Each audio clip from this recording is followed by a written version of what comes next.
Voice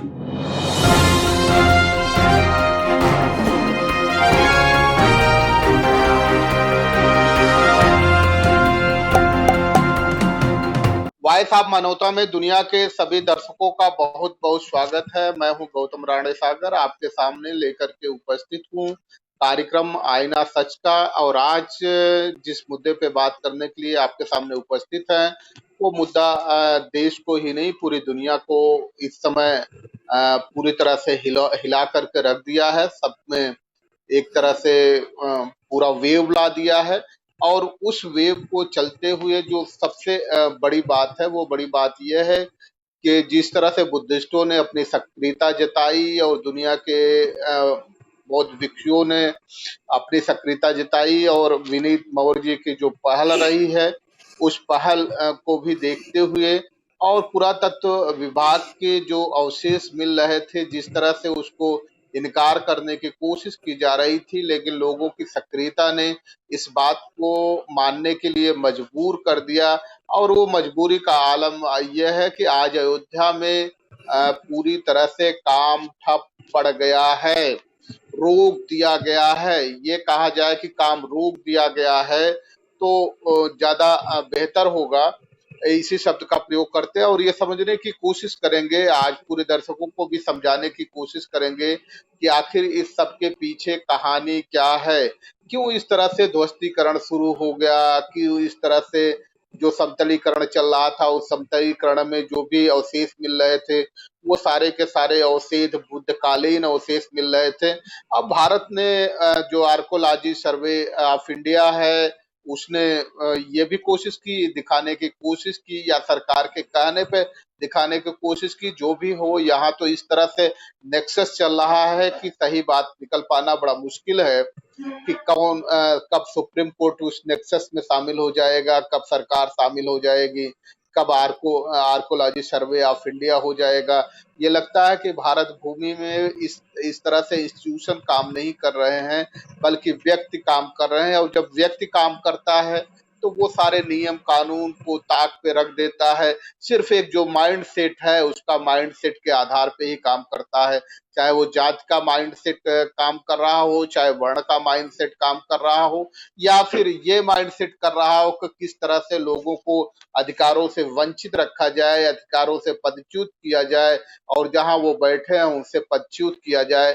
चाहे उस पे काम कर रहा हो, जिन भी चीजों पे काम कर रहा हो, माइंड सेट तो एक ही है। जब भी देखा जाए, अगर पहली बात देखा जाए, फिर हम उस बात को यहाँ इसलिए दोहराना चाहेंगे कि दुनिया के लोग समझ जाए। पहली बार जब मुकदमा दायर हुआ, मोहम्मद सलीम ने 30 नवंबर 1858 को मुकदमा दायर किया, तो मुकदमा दायर निहंग सिखों पे दायर किया था। दो आधार मजबूत होते हैं, एक जिन्होंने मुकदमा दायर किया या निहंग सिखों ने जिन्होंने पहली बार उस चबूतरे पर अपना दावा पेश किया, या तीसरा जो उत्खनन में अवशेष मिलते हैं उनका, तीन लोगों का दावा बनता है। तीन के अलावा चौथे का दावा तो कहीं से प्रस्तुत ही नहीं होता। लेकिन सारा का सारा अधिकार जब चौथे को ही दे दिया गया है तो ये लगता है कि कहीं ना कहीं ये नेक्सस है। और नेक्सस किस बात का है वो आप पूरी दुनिया के लोगों को समझाने की कोशिश करेंगे।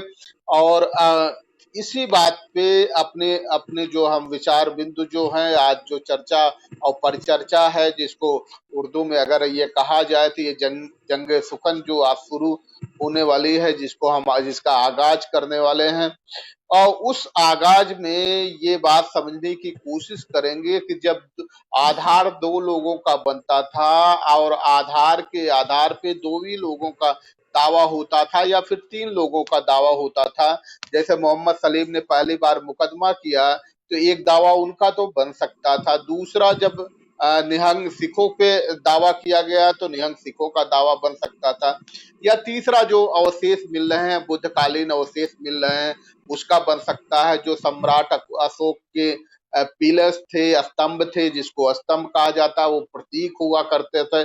सम्राट अशोक के स्तंभ न्याय के प्रतीक हुआ करते थे, न्याय के प्रतीक रूप में स्थापित किए जाते थे और ये कहा जाता था कि हर जगह न्याय होगा। जैसे आजकल भारत में ये लगने लगा कि भारत में न्याय नहीं हो रहा है, भारत में कोर्टों में न्याय नहीं, सिर्फ फैसले हो रहे हैं। फैसले और न्याय में अंतर क्या है ये भी समझने की हम कोशिश करेंगे कि फैसले वो होते हैं जो थोपे जाते हैं, न्याय वो होता है जो सारे के सारे आधारों को, तथ्यों को, तथ्यपरक जो निर्णय दिया जाता है उसको न्याय कहते हैं। और आज हम अपनी डिबेट को खुला करें, अपने अतिथियों को आमंत्रित करें, उससे पहले अतिथियों का परिचय दुनिया के सामने कराना लाजमी है। मैं अतिथियों का सबसे पहले परिचय कराता हूँ। हमारे बीच में डॉक्टर जयप्रकाश करदम साहब जी जुड़े हुए हैं, जो साहित्य के बड़े साहित्य में बहुत ही प्रख्यात हैं, प्रख्यात साहित्यकार हैं। उन्होंने अपने साहित्य की धरातल पे, साहित्य की भूमि पे बड़ी ऊंचाइयां हासिल की है। जयप्रकाश करदम साहब, आपका बहुत बहुत स्वागत है। अगर आपकी आवाज, हमारी आवाज आप तक पहुंच रही हो तो जरा सा रिस्पांस कर दीजिएगा। दूसरे हमारे अतिथि विनीत मौर्य जी हैं, जिन्होंने बाकायदा सुप्रीम कोर्ट में इस बात की एसएलपी फाइल कर रखी है और स्टे के लिए बाकायदा डेट भी निर्धारित होने वाला है। मेरे ख्याल से जो कंप्यूटर से डेट लगते हैं वो कंप्यूटर से डेट 17 जुलाई बता रहे हैं। विनीत जी उसको साइलेंट में कर लीजिएगा, मोबाइल आपका डिस्टर्ब कर रहा है। 14 जुलाई, हाँ सर, हम आज कर रहे हैं सर, वही कर रहे हैं। 14 जुलाई फिक्स हो गया है। और उससे पहले ही जिस तरह की ताकत पूरी दुनिया के बौद्ध भिक्षुओं ने दिखाई, और खासतौर से भारत के बौद्ध भिक्षुओं ने दिखाई और यहाँ के बौद्ध अनुयायियों ने दिखाई, उसको देखते हुए अब पूरी तरह से काम भी रुक गया है।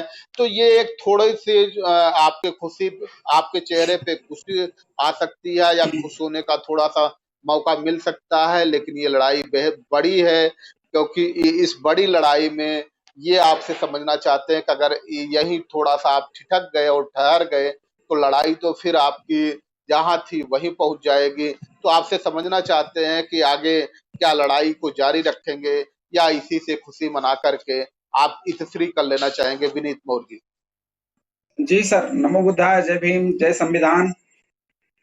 सर, ये धरोहर है।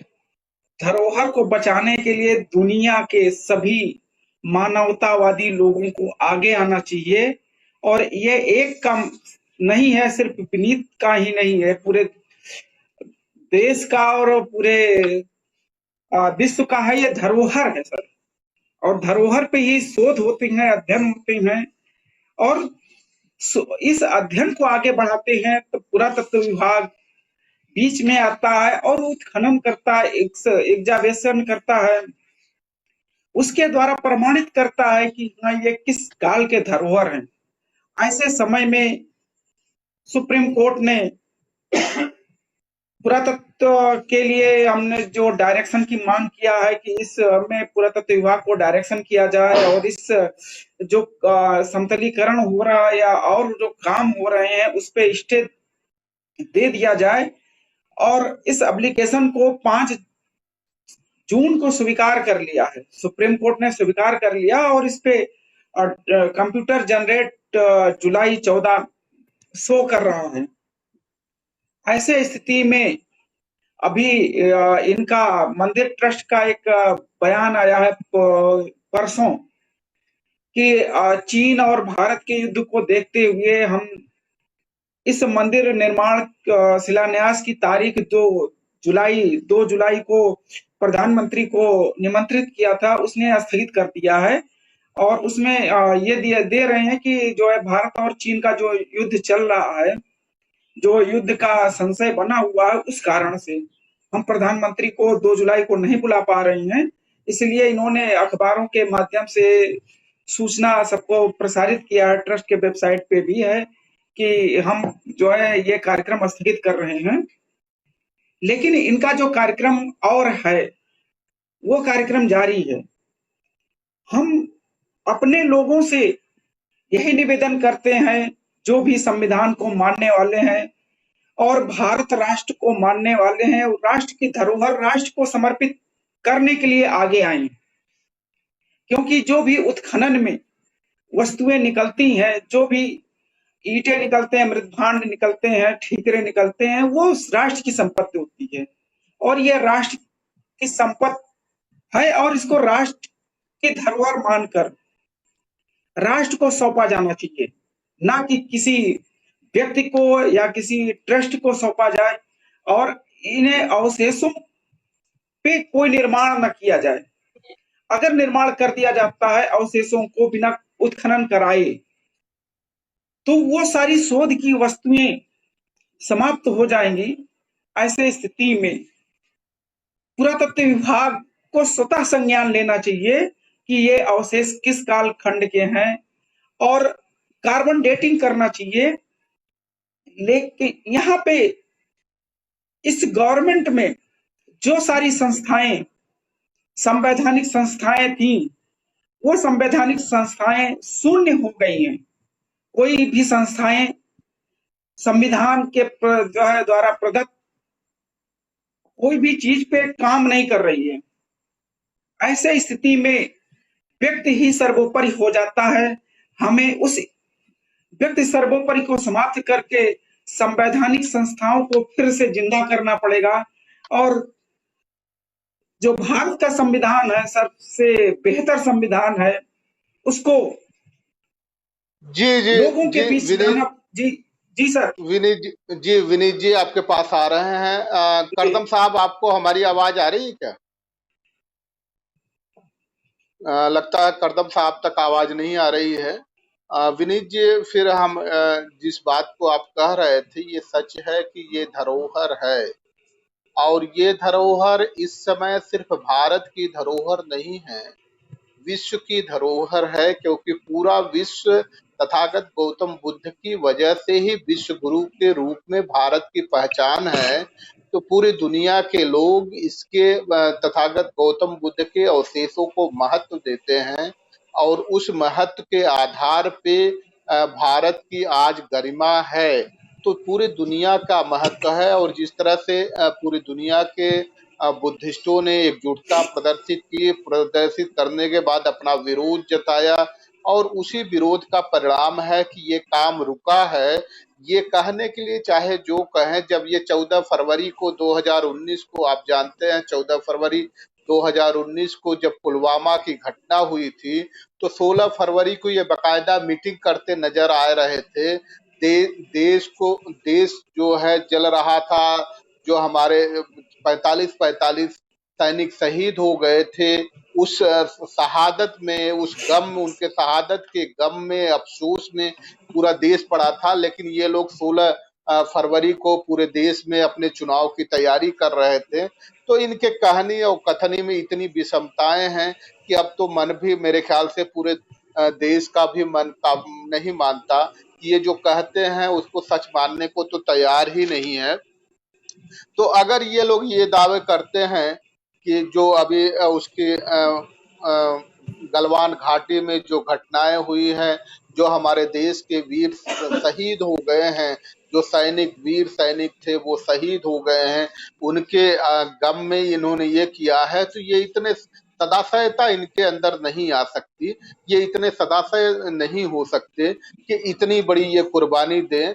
ये तो यही है कि दुनिया के जो बौद्ध भिक्षुओं ने और दुनिया के जो बौद्ध कंट्रीज है, उन्होंने जब प्रेशर बनाया है, तो उस प्रेशर में ये सारे चीजें रुके हैं। और जहां तक उत्खनन की बात होती है, तो 5 उत्खनन हुए हैं अभी तक। अयोध्या की धरती पर जो साकेत था, जिसको जबरदस्ती अयोध्या बनाने की कोशिश की जा रही है, उस साकेत की धरती पे 5 उत्खनन हुए हैं। पहला उत्खनन अलेक्जेंडर ई कनिंघम ने 1862 और 63 में किया। और दूसरा जो उस समय विजिट करने के बाद बाकायदा रिपोर्ट प्रस्तुत की, और दूसरा 1889 से 1891 में वही अलेक्जेंडर ई कनिंघम के नेतृत्व में हुआ। और जो तीसरा इसका उत्खनन हुआ है, जिसको नारायण, अवधेश कुमार नारायण साहब ने बाकायदा रिपोर्ट की थी 1969 और 70 में।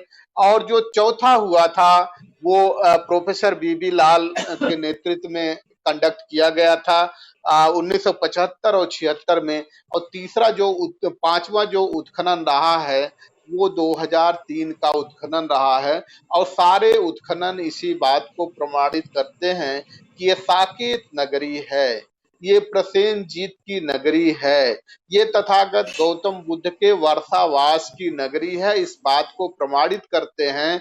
लेकिन इस समय जो निर्णय दिए, जो फैसले सुनाए जा रहे हैं, निर्णय नहीं, जो फैसले सुनाए जा रहे हैं, वो आस्था के आधार पे फैसले सुनाए जा रहे हैं।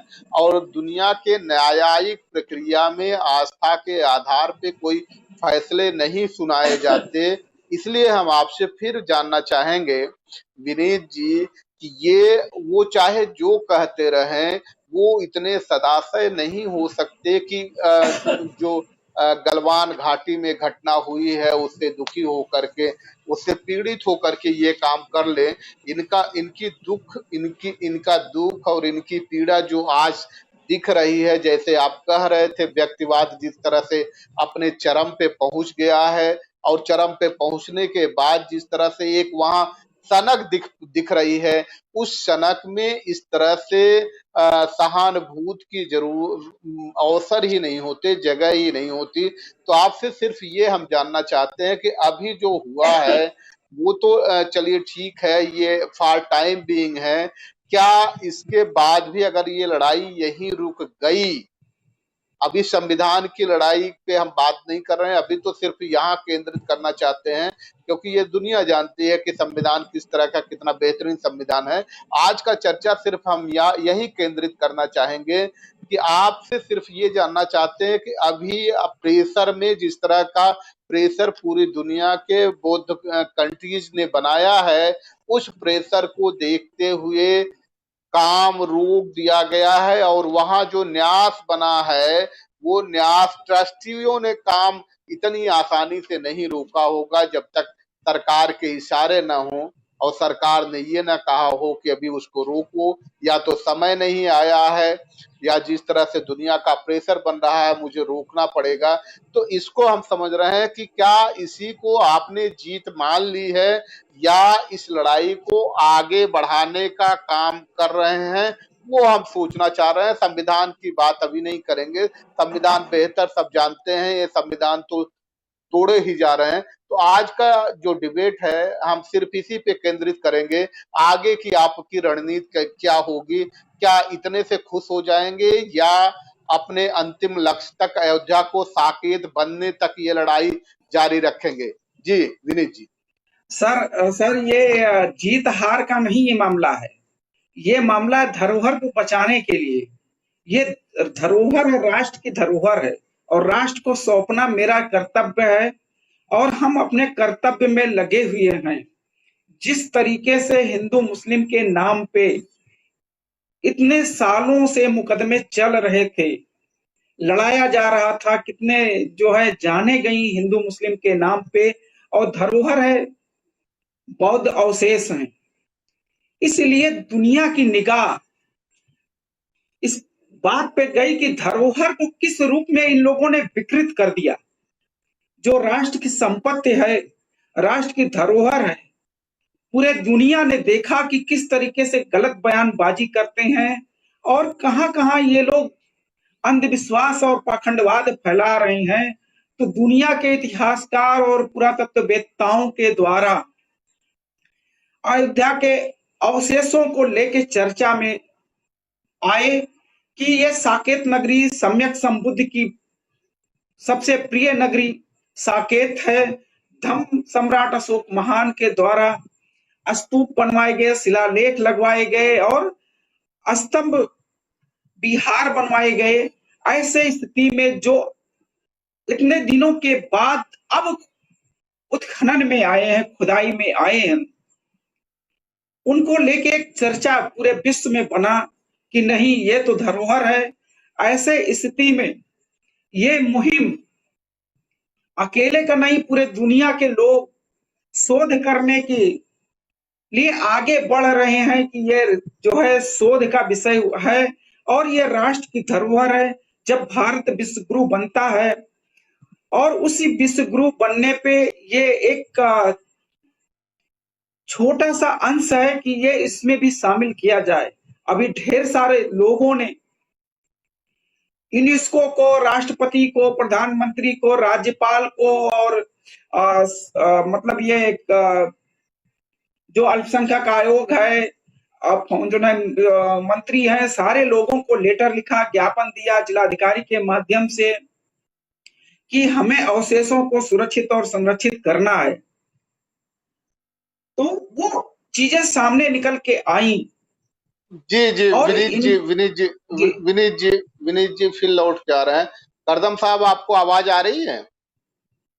अच्छा, करदम साहब से लगता है कि तकनीकी कारणों से हमारा संपर्क टूट गया है, संपर्क नहीं हो पा रहा है। आज बंते जी से भी संपर्क नहीं हो पा रहा है। और जो सेलुलर सर्विसेज है, करदम साहब आपको आवाज आ रही है? जो सेलुलर सर्विसेज है वो लगता है पूरी तरह से काम नहीं कर रही है, और जिसकी वजह से ये दिक्कत सामने आ रही है। तो ये विनीत जी, आप बहुत अच्छी बात कर रहे थे। आप ये बेहतर तरीके से समझाने की कोशिश कर रहे थे कि ये हार और जीत का तो प्रकरण है ही नहीं, हार और जीत का प्रकरण नहीं है।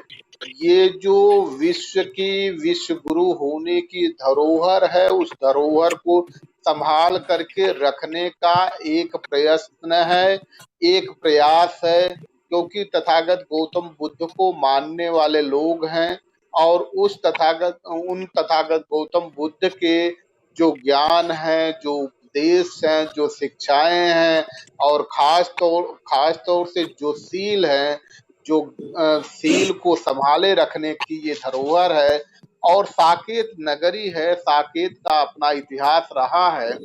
बंते जी, आपको आवाज आ रही है? बंते जी, आपको आवाज आ रही है? अच्छा, बंते जी हमसे जुड़ने, हाँ आ रही है, आ रही है? हाँ आ रही है आवाज। Okay okay. तो ये हमारे लिए बड़ी खुशी की बात है कि हमारे बीच में महाथेरो भंते नरेंद्र जी जुड़ चुके हैं, जो संघ नायक हैं उत्तर प्रदेश, अरुणाचल प्रदेश के जो बौद्ध भिक्षुओं का संघ है, वो उसके संघ नायक हैं, हमारे बीच में जुड़ गए हैं। टेक्निकल प्रॉब्लम से नहीं जुड़ पा रही थी। तो बंते जी, हम आपसे समझना चाहते हैं कि अभी तक जो आप लोगों के प्रयास से, आप लोगों ने जो मेहनत की है, उस मेहनत से जो अभी काम रुका है, थोड़ी सी सफलता मिली है, तो इस सफलता को पूरी तरह से धरोहर को संभाले रखने के लिए इस संघर्ष को आगे बढ़ाएंगे, इस प्रयास को आगे बढ़ाएंगे, या इतने से ही खुश हो जाएंगे? बंते जी। नहीं, ऐसा नहीं है। ये तो थोड़ा सा रंग लाया है, ये थोड़ा सा रंग लाया है। लेकिन मैं ये इसको 72 में जब मैं बनारस संस्कृत विश्वविद्यालय था, उस समय राधेश्याम जी ने हम लोग को बताया कि ये अयोध्या का खुदाई हुआ। तो खुदाई होने के बाद में वो पुरातत्व विभाग ने दिल्ली में उस समय इंदिरा जी की सरकार थी, कह रहे कि यहाँ तो बौद्ध विहार निकल रहा है। तो भारत सरकार ने कहा कि ये करोड़ों लोगों का आस्था है, जहाँ राम का जन्म भूमि है, खुदाई मत करो, उसको बंद कर दो। उसका बाद बंद करने के बाद इन लोगों ने नहीं माना। तो नहीं मानने के बाद में ये जो कल मैंने विनीत जी ने वो एक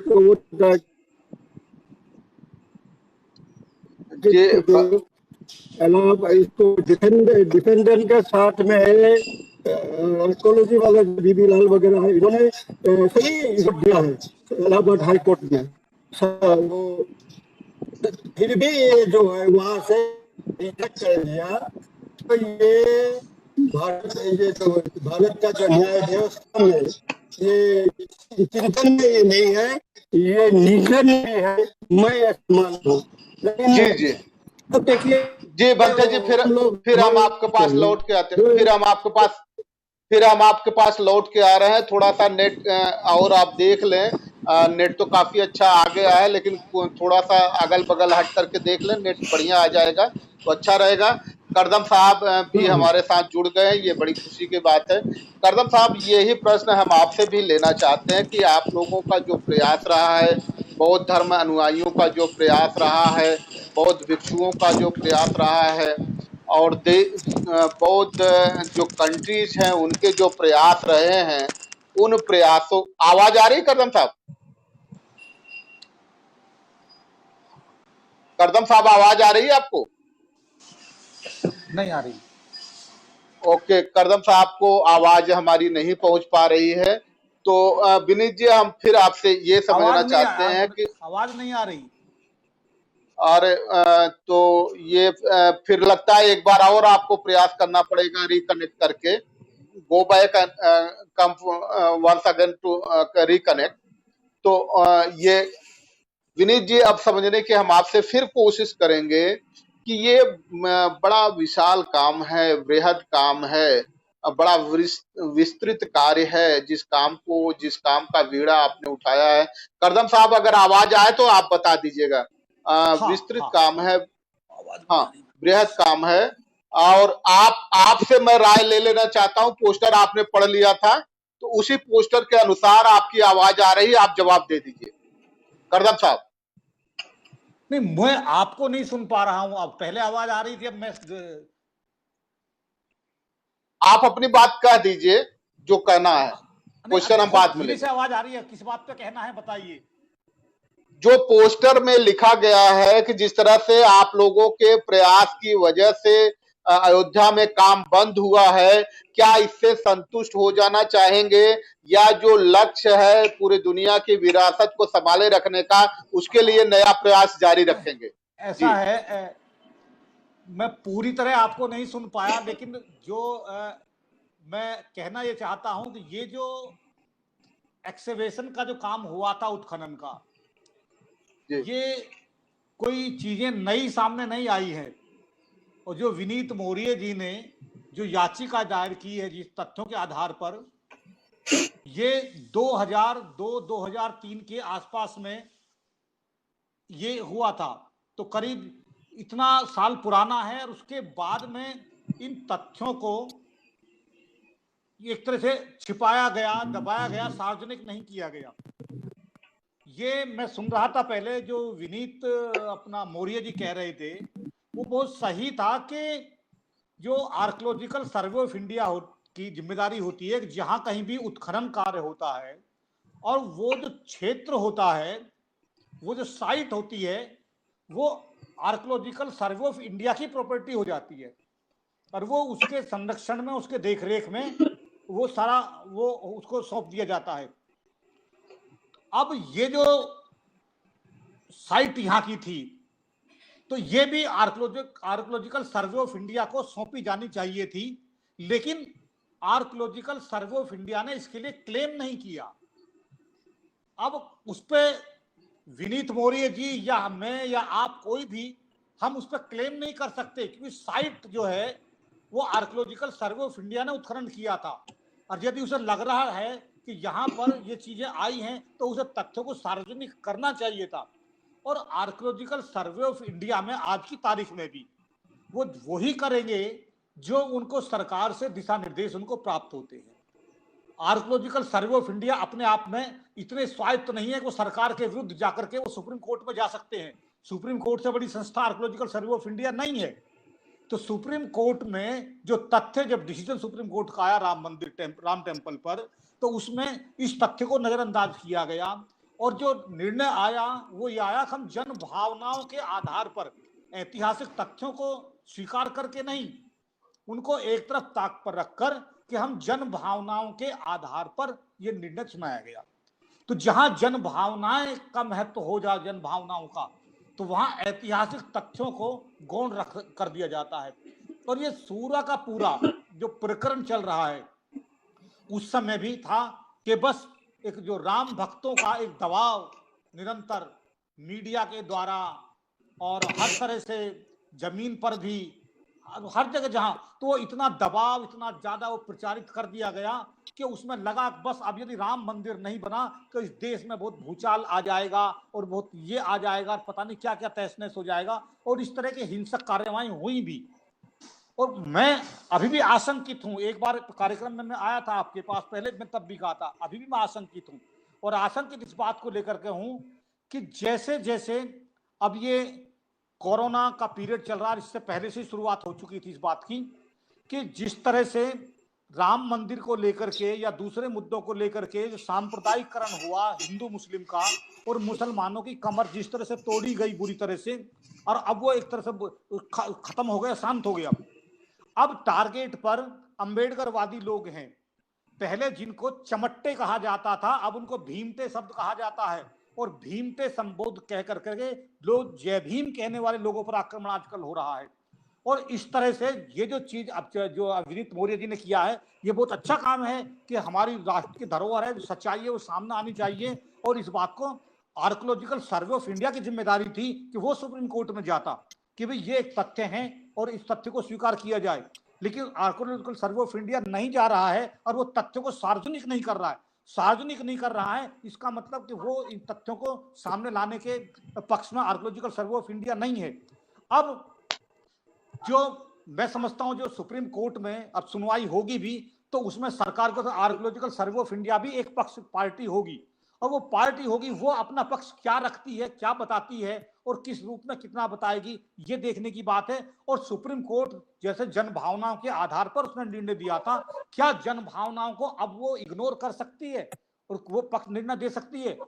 मुझे इसमें ऐसा लग रहा है कि ये जो चीजें अभी जो भी 14 जुलाई है उसकी हियरिंग हो जाएगी, उसके बाद में हो सकता है फिर अगली तारीख लगे, फिर आगे तारीख लग सकती है। और ये तारीख लगना सुप्रीम कोर्ट में, ये जो हमारी सत्ता है उस सत्ता के साथ उसकी सहमति से भी हो सकता है, क्योंकि सत्ता के पास राम मंदिर यदि एक बार बन गया तो उसके पास में कोई एक ऐसा बड़ा मुद्दा नहीं है। और जिस तरह से वो हर मोर्चे पर फेल हो रहे हैं कि वो अगला चुनाव 2024 के चुनाव में किस मुद्दे को लेकर के वो जाएं, तो अब वो चाहेंगे कि फिर राम मंदिर मुद्दे को पुनर्जीवित रखा जाए और अब की बार ये प्रचार किया जाए कि ये जो अम्बेडकरवादी लोग हैं, ये जो बौद्ध लोग हैं, ये राम मंदिर नहीं बनने दे रहे हैं। और वो एक तरह से सबको दुश्मन की तरफ प्रचारित करके और एक बड़ा एक जो जैसे मुस्लिमों के खिलाफ हुआ था उस तरह का अम्बेडकरवादियों के खिलाफ, बौद्धों के खिलाफ एक बड़ी एक हिंसक और एक तरह की सांप्रदायिक मुहिम इस देश में चल सकती है, जो बहुत बड़ी घातक एक सिद्ध हो सकती है। जी जी जी जी करदम साहब, बहुत बहुत धन्यवाद। भंते जी आपके पास आ रहे हैं, अगर आवाज आ रही है तो बता दीजिएगा। भंते जी आपसे, हाँ आपसे ये हम समझना चाह रहे हैं कि ये तो सच है जिस तरह से करदम साहब कह रहे थे, आप उनकी आवाज सुने होंगे। करदम साहब ये बता रहे थे कि करदम साहब ये बता रहे थे कि आपकी जो लड़ाई है, लड़ाई तो उचित है, लेकिन ये देखा जाए कि ये लड़ाई कहीं ऐसा तो नहीं है जो सरकार इस देश में हिंसा फैलाना चाहती है, हिंसा का आश्रय लेकर के एक बार फिर सत्ता में आना चाहती है। कहीं ऐसा तो नहीं कि हम ये जो बुद्धिस्टों की लड़ाई है उसका कहीं शिकार तो नहीं हो रही है, ये करदम साहब कह रहे थे। तो आपसे समझना चाह रहे हैं, क्या ऐसी आशंका है क्या? नहीं, हम लोग कहते हैं राष्ट्र धरोहर है। हाँ, ये राष्ट्रीय धरोहर है। ये जो ब्राह्मणवाद जो भोगवादी है वो ये उसको समझने के लिए आवेदन नहीं कर रहे हैं, वो नहीं मान रहे ये राष्ट्रीय धरोहर है। अगर नहीं तो ये आर्कोलॉजी वाला ये इनका ही लॉ है कि कहीं भी खंडहर उसको किया, उसको खनन किया, उसको जैसे कि अयोध्या में गोल गजा लगा के एकदम फिलबल में कर रहा है, पूरा दबा रहे हैं। ये आर्कोलॉजी स्वयं इलीगल में है, जो कि उसका आर्कोलॉजी इस तरह से सबूत को मिटा नहीं सकता जिसके वजूद मिटाया। तो इसीलिए ये राष्ट्रीय धरोहर प्रमाणित करने के लिए हम जो भारत का बौद्ध और विश्व का बौद्धों को ये साबित करना पड़ेगा आंदोलन का माध्यम से। और जो राजनीति है, जो राजनीति का वजह से, नहीं तो ये क्या है, दुनिया जानते हैं, सारा विश्व जानते हैं, सारा ब्राह्मण जानते हैं ये राम का जन्मभूमि नहीं है बोल के, सारा ब्राह्मण। जो नहीं जानता वो बेवकूफ ब्राह्मण है। फिर भी ये न्यायालय को दबाव डाल करके ये जो है वो न्यायालय भी करप्ट है, पार्लियामेंट भी करप्ट है। तो इसीलिए ये इनका जो एक छल है वो मैं थोड़ा सा बताना चाहता हूँ, क्योंकि ये जो है इतिहास को तोड़ मरोड़ करके, इतिहास को जो जगह साकेत है, ये साकेत का इतिहास को दबाने के लिए ओवरलैपिंग करके उसको पुष्यमित्र शुंग ने अयोध्या बनाया। अयोध्या का मतलब जहाँ युद्ध न हो, हाँ? तो वो अयोध्या बनाने के बाद में उन्होंने जिस तरह से बौद्धों को साथ कत्लेआम करके दुनिया भर मंदिर तोड़ा, ये कुछ समय जो सघोष सुवर्णपुत्री अक्खी और सघोष वो सर्वशिवाजी का बहुत बड़ा विद्वान है। उसका बाद में असंग आया, वसुबंधु आया, बहुत बड़ा संता था। अभी शिवन के रिकॉर्ड में अभी वहाँ 10-20 किलोमीटर में कहीं भी खुदाई करेगा तो यह डॉक्टर अमरनाथ ने बताया कि वो वरुण कुबेर पर्वत है, मणि पर्वत है, गंध कुंदन है, ये भी खुदाई करे।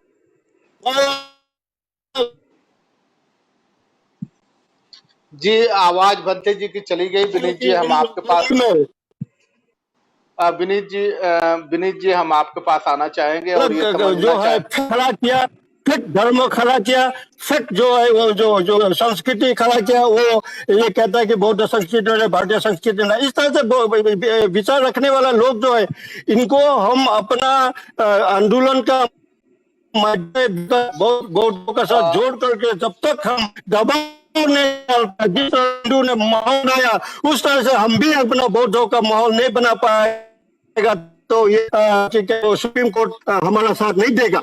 जी जी विनीत, और ये जो है अयोध्या को साकेत जो है वो इसका ऐतिहासिक नाम है, लोगों ने उसको मिटाने के लिए ओवरलैपिंग करके इस तरह से उसको अयोध्या रखा है। यही सिलसिला कुरुक्षेत्र में भी है, यही सिलसिला उसमें है, क्या कहते हैं, हस्तिनापुर है, इंद्रप्रस्थ है, सारा महाभारत का जो है वो भी ओवरलैपिंग करके, इसलिए कुछ भी नहीं मिला, कुछ भी नहीं मिला। तो ये इतना ये एक राष्ट्र दर्शन, ये राष्ट्रीय दर्शन, जो ये भारत का जो भारत का जो न्याय व्यवस्था और भारतीय राष्ट्रीय जो दर्शन है, दर्शन का मतलब देखना, अपने को भी देखना और लोगों को भी देखना। क्या वो ये ऐसा दर्शन है भारतीय दर्शन? ठीक है, अपने को देखे, दूसरों को न देखे, दूसरों को लात मार के वो चला जाए, तो ये जो है बहुत शर्म का बात है, निंदनीय भी है। क्योंकि वो जो है धर्म जो है वो अभी आया वाइल्ड क्राउडेड, जो गवर्न लोगों का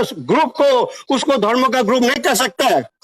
हाँ, इसीलिए धर्म जो है, मोक्ष शास्त्र जो है, उसका डेफिनेशन में भी थोड़ा बहुत एक दूसरे से समझने की जरूरत है, ये ब्राह्मण भूखवादी लोग।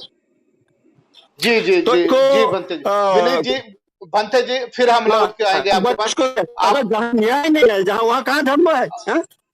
तो ये जो सुप्रीम कोर्ट भी देखो, जो 2003 में जो भंते जी फिर लौट के किया, भंते जी फिर हम आपके पास लौट के आर्कोलॉजी ने स्वीकार किया, फिर भी इलाहाबाद हाई कोर्ट से रिजेक्ट कर दिया। ये कितना शर्म की बात है।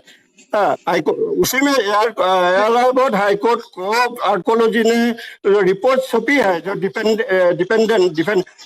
करने वाले लोग का साथ में लेंगे, तो उसी से भंते जी फिर हम आपके पास लौट के आ रहे हैं। भंते विनीत जी आपसे समझना चाह रहे हैं कि भंते जी जिस तरह से कह रहे थे, ये केवल एक साकेत को जो है ऐतिहासिक महत्व रखता है, पूरी दुनिया में ऐतिहासिक महत्व रखता है।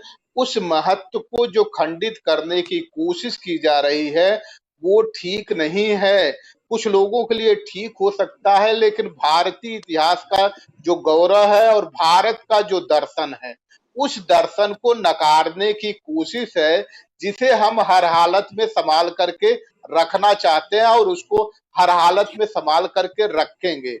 तो वो बंते जी ये कहना चाह रहे थे कि अभी वास्तव में ये साकेत को ही, तो जो जैसे करदम साहब कह रहे थे कि अभी तो अगर आपकी जो पिटीशन गई है, उस पिटीशन पे जब भी हियरिंग होगी तो एएसआई भी एक पार्टी बनेगा। तो एक एएसआई पार्टी अगर बने और पूरे अपने साक्ष्य रखे, जिसकी उम्मीद कमी है जो वहां मिले हैं, तो निश्चित तौर पे रिजल्ट तो फिर अलग होगा और फिर शायद इस देश की जो भारतीय दर्शन है और जो भारत की धरोहर वो शायद बच पाए। तो इस दिशा में हम आपसे ये समझना चाहते हैं कि इस लड़ाई को अगर आपको लड़ाई को मुकम्मल करना है और धरोहर को बचाना है, तो धरोहर को बचाने के लिए तो एक बड़े समाज की जरूरत पड़ती है। तो उस समाज से कितना समर्थन आपको मिल रहा है विनीत जी? सर, ये पूरा समाज अब ये जानने के लिए तैयार हो गया है कि ये अवशेष किसके हैं। ये सम्यक संबुद्ध के हैं, धम्म सम्राट अशोक महान के हैं, या किसी अन्य के हैं। ऐसे स्थिति में पूरा देश ही नहीं, पूरा विश्व एक बार फिर अवशेषों को लेके खड़ा हुआ है। किन अवशेषों को जांचा परखा जाए और वैज्ञानिक विधि से उत्खनन करा के प्रमाणित किया जाए कि ये अवशेष किसके हैं। यहाँ पे धर्म जात का जो है झगड़ा नहीं है, ये उत्खनन में प्राप्त हुए अवशेषों के हैं, जो धरोहर हैं उनके हैं। और इतिहास को में जो जिस तरीके से तोड़ मरोड़ के रखा गया है, आप इतिहास को देखेंगे कि हूणों का आगमन होता है और आर्यों का आगमन होता है। हूणों का आगमन होता है, आर्यों का आगमन होता है। इस चीज को भी समझना पड़ेगा कि आर्यों का भी आगमन हुआ था, हूणों का भी आगमन हुआ था। ऐसे स्थिति में हम साकेत को बचाना इतना आसान तो नहीं है। फिलहाल पूरा देश के लोग, मानवतावादी लोग खड़े हो गए हैं कि हम धरोहर को बचाएंगे। जो सम्यक संबुद्ध के अवशेष हैं, धम्म सम्राट अशोक महान के अवशेष हैं, माता विशाखा के द्वारा बनवाए हुए अवशेष हैं साकेत नगरी में। और इन अवशेषों को बचाने के लिए हम ही अकेले नहीं आए हैं, पूरा देश, पूरे विश्व के लोग, भिक्षु गण, और अब आप जैसे मीडिया के लोग भी, चैनल के लोग भी आ रहे हैं कि इन अवशेषों को उसी दृष्टि से देखा जाए कि ये धरोहर है। जब जी जी इसके मुकदमे जी सर। जी विनीत जी करदम साहब आपके पास आ रहे हैं। आवाज आ रही क्या करदम साहब? हाँ, थोड़ा थोड़ा सुन रहा हूँ। ओके करदम साहब, जैसा कि आप इस बात को बता रहे थे, समझ रहे थे, और भंते जी भी कह रहे थे, ये तो पूरी तरह से एक जो हमारा भारतीय दर्शन रहा है और भारतीय संरचना खास तौर से रही है, उस संरचना को, और जो भारत देश की जो भौगोलिक स्थिति रही है, उस भौगोलिक स्थिति से भी खिलवाड़ करने की कोशिश की गई है। विनीत जी ये भी कह रहे थे कि यहाँ केवल आर्य ही नहीं आए, शक भी आए, कुश भी आए, हूण भी आए, बहुत सारे लोगों का जैसे आक्रांता आए, आकर के सब लोग चले गए, लेकिन आर्य ऐसे थे कि वो गए नहीं, फिर यहाँ के यहीं बस गए।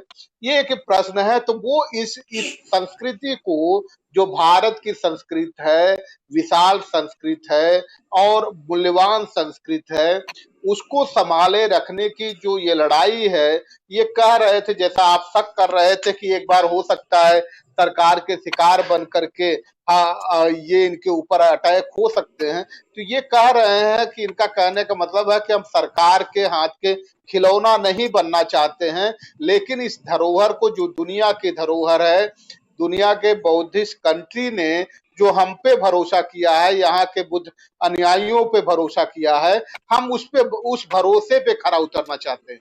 जी करदम साहब। नहीं, मैं विनीत जी से एकदम सहमत हूं। वो अपनी जगह जो कर रहे हैं बहुत अच्छा कर रहे हैं, और ये भी सच है कि जो बौद्ध देश हैं वो समर्थन देने को तैयार हैं, समर्थन देंगे। समर्थन क्या देंगे? वो नैतिक समर्थन देंगे। नैतिक समर्थन वो जो बौद्ध देश हैं उनके अलावा जो बौद्ध देश नहीं है, वहां पे भी जो लोग, जो मानवतावादी लोग हैं, जो लोकतांत्रिक सोच के लोग हैं, वे लोग भी समर्थन देंगे। लेकिन केवल नैतिक समर्थन काफी नहीं होता। हमारे यहाँ जो व्यवस्था है, मैं इसमें ये कहना चाहता हूं कि एक तो ये कि जो हमारे यहाँ थ्योरीज है कि ये सच्चाई सबके सामने है कि हमारे यहाँ लोग बाहर से आए हैं, कोई कहीं से आए हैं, और बाद में आकर के आर्य लोग आए, यहाँ से गए नहीं। ये हजारों साल पुरानी चीजें हैं। आज इस बात को लेकर के कि वो आर्यंस हैं, बाहर से आए हैं, उन्होंने यहाँ के सबको तहस नहस किया और यहाँ का हमारा इतिहास को, संस्कृति को मिटा दिया, ये सारी सच्चाइयाँ हैं। उन्होंने अपना इतिहास अपने ढंग से लिखा और अपनी संस्कृति को स्थापित कर दिया, ये भी सच है, क्योंकि उनके पास में शक्ति थी, शक्ति धन की शक्ति भी थी, राजनीतिक शक्ति भी थी, दोनों शक्तियां उनके पास में थी और इसी के आधार पर उन्होंने धर्म को भी उतना शक्ति संपन्न बना दिया। हमारी दिक्कत क्या है, हमारे पास शक्ति के वो स्रोत कौन से हैं जिसके आधार पर हम खड़े रह सकें, समाज को वहां पे, जैसा मैं कह रहा हूं कि वहां पे अभी भी जो बुद्ध के अनुयायियों को, अंबेडकर के अनुयायियों को, या जो जमीन के स्तर पर उनके साथ जो उत्पीड़न हो रहा है, कि उनको भरोसा दिया जा सके कि वो मुस्तैदी के साथ में अपने आप को, अपनी एक पहचान के साथ में इस आंदोलन को खड़ा कर सके। क्योंकि ये सुप्रीम कोर्ट के स्तर पर ये होने वाला नहीं है। जितना ये मामला आगे चलेगा, एक चिंता, एक सोशल थिंकर के रूप में मैं ये बात कह रहा हूं कि जितना ये आगे चलेगा उतना ही उसकी प्रतिक्रिया समाज में होगी, क्योंकि उनके पास तथ्य नहीं है, तर्क नहीं है वहां देने के लिए। तो वो तथ्यों को भटकाने के लिए, वहां से ध्यान भटकाने के लिए वो प्रतिक्रियाएं दूसरे रूप में होती हैं, और वो रूप में होंगी, दूसरा रूप होगा वो समाज में आकर के जो बौद्ध अनुयायियों पर, अंबेडकर अनुयायियों पर, जैसे कि बाबा साहब अंबेडकर की मूर्तियों का ध्वस्त किया जाना, कहीं उनकी नाक तोड़ा जाना, कहीं उसका चश्मा उतारा जाना, कहीं उसका हाथ फेंका जाना, कहीं उसको कालिक पोता जाना, कहीं कहीं अंबेडकर जो हमारे अंबेडकर भवन है उनको तोड़ा जाना, और जो जय भीम कहने वाले लोगों को उनके जबरन उनसे जय श्री राम बुलवाना, उनके मुंह में मूतना, उनको पेशाब पिलवाना, उनको कैतर से उनको उत्पीड़ित करना। तो ये जो चीजें हैं ये अभी छोटे छोटे स्तर पर दिखाई दे रही हैं, क्योंकि अब इसलिए दिखाई दे रही है कि अभी तक वो हिंदू मुस्लिम का चल रहा था, अब हिंदू मुस्लिम खत्म हो चुका है, और अब उन्हें लग रहा था कि जो उसमें भी जो हिंदू मुस्लिम वाले मामले में भी जो लोकतांत्रिक मूल्यों को बचाने के लिए अंबेडकरवादी लोग बहुत सामने आए थे। और जो पिछली बार आपने देखा जो वहां पर जो उसका जो शाहीन बाग का और जामिया का यहाँ घटनाएं हुई, और जो सारा उसका जो तो उसमें उन्होंने अंबेडकर को एक आइकॉन के रूप में अपनाया पूरे आंदोलन में। तो उनके पास भी कोई आंदोलन नहीं था, लोकतंत्र को बचाना है, संविधान को बचाना है, तो हमारे पास अंबेडकर ही एक चीज है, संविधान ये चीज है, संविधान को बचाएं।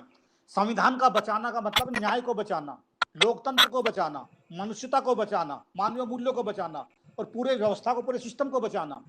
लेकिन ये बचाना की मुहिम हम समाज में चला सकते हैं, लेकिन जो लोग सत्ता में हैं, जिनके पास आर्थिक स्रोतों पर जिनका कब्जा है, राजनीतिक सत्ता पर जिनका कब्जा है, और वो वहीं से ही सारा कार्यपालिका पर भी जिनका कब्जा है, जो सारा क्या नाम उसका ब्यूरोक्रेसी पर जिनका कब्जा है, वो सारे के सारे लोग वो इन तथ्यों को नहीं नजरअंदाज कर रहे हैं। वहां तथ्यों, यदि ऐसा होता तो आर्कोलॉजिकल सर्वे ऑफ इंडिया ने पहले भी जो 2002-3 के आसपास खुदाई हुई थी, उन तथ्यों को सार्वजनिक क्यों नहीं किया आर्कोलॉजिकल सर्वे ऑफ इंडिया ने? ये उसकी जिम्मेदारी थी, उसे बताना चाहिए था कि भाई हाँ इसमें ये खुदाई में ये चीजें मिली और ये नहीं मिली।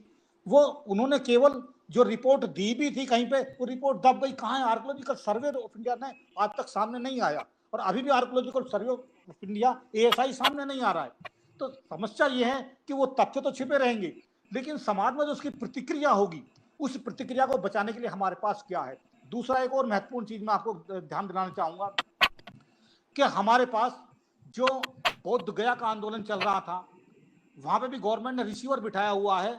उस लड़ाई में अभी तक हम वहां के वहीं हैं कि उस पर अभी कोई बहुमत से हमारा नहीं है। उसमें आधे लोग बौद्ध हैं, आधे लोग दूसरे हैं, और जो एक जो गवर्नमेंट का जो रिसीवर है, सरकार का जो अधिकारी होता है, वहाँ का SDM है या DM है, कोई DM है, लेकिन DM ना होकर पूरा प्रतिनिधि होता है, जो भी है, तो वहाँ वो सब देख रेख करता। तो बहुमत यदि को निर्णय होगा तो बहुमत में वो हो जाते हैं, क्योंकि वो अधिकारी प्राय उनका होता है। तो वहां पे भी हम उस स्थिति में नहीं है, जो कि हमारा सबसे बड़ी धरोहर है बौद्ध गया की।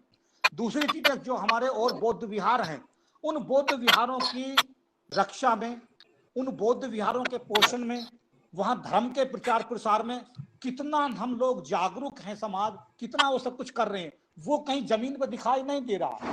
कहीं बौद्ध विहार हैं, बौद्ध भिक्षु हैं, वहां कितनी हमारे वहां गतिविधियां चल रही हैं, बहुत कम जगहों पर ऐसा हो पा रहा है। तो इसमें ये किसी एक का दोष नहीं है, ये हम सबकी सामूहिक, हमारे प्रयासों की कमी कह लीजिएगा, हमारी चेतना का अभाव कह लीजिएगा, इसे कुछ भी कह लीजिएगा, कि जब हम वो सब कुछ नहीं कर पा रहे हैं, क्योंकि धर्म एक हमारे कह रहे एक शक्ति का एक बहुत बड़ा केंद्र होता है, कि धर्म के नाम पर हम एकजुट हो जाते हैं, एकता का एक सूत्र में हम बंध जाते हैं, लेकिन हम उस तरह से धार्मिक रूप से एकता के सूत्र में नहीं बंध पा रहे हैं। हम अम्बेडकरवादी होने के आधार पर हम एकता के रूप में जरूर बनते हैं, हम जय भीम कहकर के, लेकिन हम बौद्ध होकर के सारे जय भीम कहने वाले भी खुद को बौद्ध में कहने के लिए तैयार नहीं है।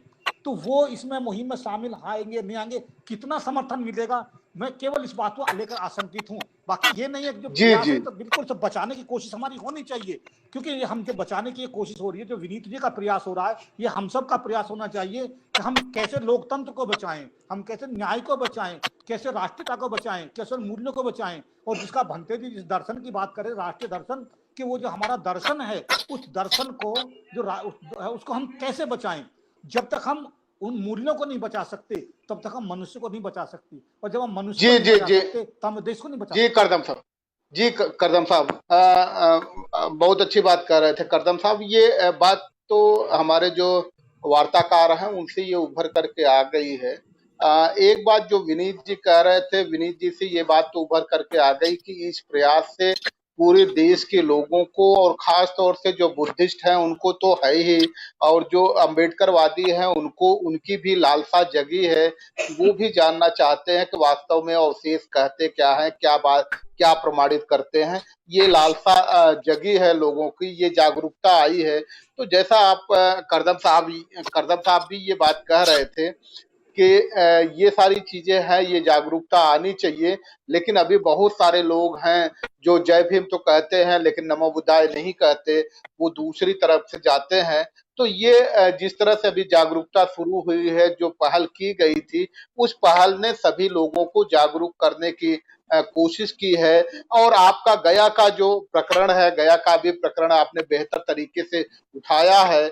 हम लोग भी उस पर विचार करेंगे, हम लोग भी उसको देखेंगे कि गया को किस तरह से जो रिसीवर बैठा है उस मैनेजमेंट को बुद्धिस्टों के हाथ में कैसे आए, क्योंकि सबसे बड़ी वो धरोहर है। उस पे भी मुहिम छेड़ी जाएगी, उस पे भी प्रयास किए जाएंगे। और ये सच है कि अभी जो सरकार है, इस सरकार से सरकार के सामने सच को सच साबित करना बहुत कठिन है, झूठ को सच साबित करना सरल है, और सच को झूठ साबित करना बड़ा सरल है, और केवल सच को सच साबित करना बहुत कठिन है। तो इसलिए बस इस लाइन के साथ आज हम अपनी वार्ता को विराम देंगे कि मन में पहाड़ काट गिराने की चाह है, जो राह है दूर वही मेरी राह है, जो राह दूर लग रही है उसी राह को सरल और सहज बनाने के लिए, पहुंच में बनाने के लिए ये प्रयास है। और इस प्रयास को जब तक पहुंच तक नहीं बनेगा तब तक इस प्रयास को नहीं छोड़ा जाएगा। प्रयास में दिन दुना रात चौगुना बढ़ोतरी की जाएगी, और पूरे विश्व की धरोहर को बचाए रखने की पूरी कोशिश की जाएगी। इसमें चाहे जितने भी रोड़े आए, रोड़े से घबराने की जरूरत नहीं है, उन रोड़ों को बेरहमी के साथ आगे बढ़ेंगे। आप सभी दुनिया के दर्शकों का बहुत बहुत धन्यवाद, हमारे अतिथियों का इस समय बहुत बहुत धन्यवाद, हमसे जुड़ने के लिए बहुत बहुत धन्यवाद। भंते जी को वंदाम, और दुनिया के सभी दर्शकों को नमस्कार, सत श्री अकाल, सब्बा खैर, जय भीम, नमो बुद्धाय।